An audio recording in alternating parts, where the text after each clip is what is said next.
Proyek kereta cepat Jakarta-Bandung atau WUS ternyata masih menjadi beban finansial bagi sejumlah BUMN yang terlibat.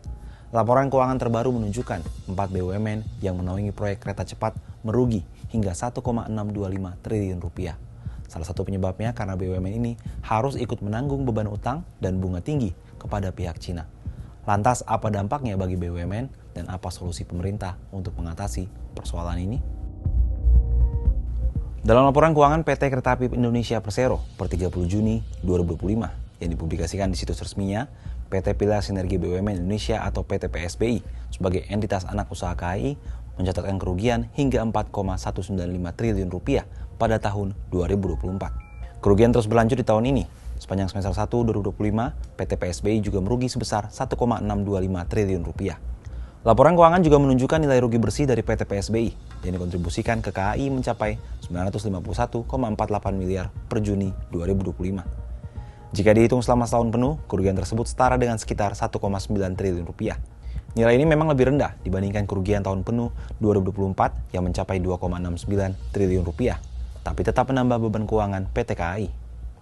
Diketahui PT PSBI merupakan perusahaan patungan 4 BUMN Indonesia yang terlibat dalam proyek kereta cepat yakni PT KAI sebagai pemimpin konsorsium yang memegang saham terbanyak 58,53%. PT Wijaya Karya atau WIKA memegang saham 33,36%, PT Jasa Marga sebesar 7,08%, dan PT PN8 sebesar 1,03%. Dalam struktur kepemilikan, PT PSBI memegang 60% saham KCIC, sedangkan 40% sisanya dikuasai konsorsium Cina.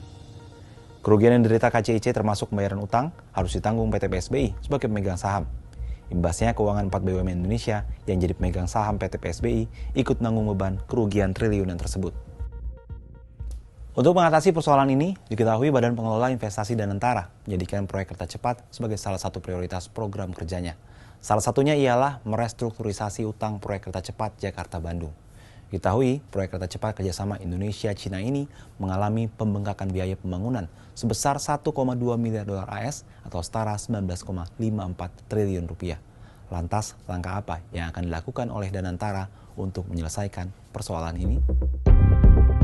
Salah satu prioritas rencana restrukturisasi hutang proyek kereta cepat ini terungkap dalam rapat dengar pendapat antara BPI Danantara dengan Komisi 6 DPR pada Rabu 23 Juli 2025 di Kompleks Parlemen Senayan, Jakarta.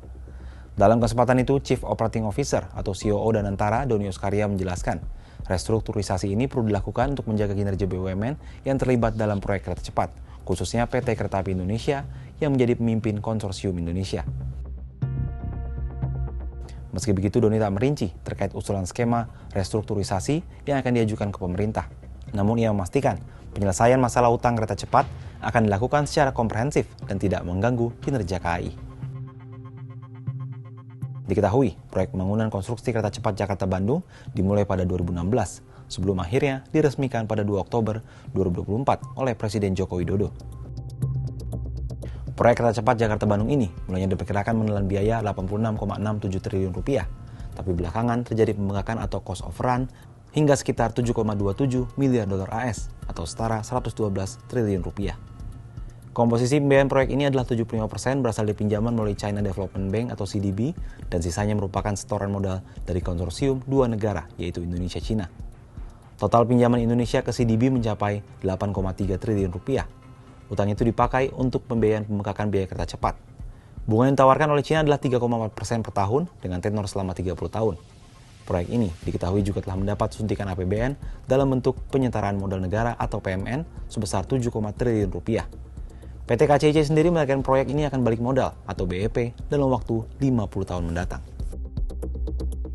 Beban utang berbunga tinggi dari Cina dan kerugian yang terus berlanjut menjadi realita pahit bagi BUMN dalam proyek kereta cepat ini. Kalau menurut Sobat Kompas, langkah apa yang bisa dilakukan pemerintah untuk mencegah kerugian lebih jauh di masa mendatang?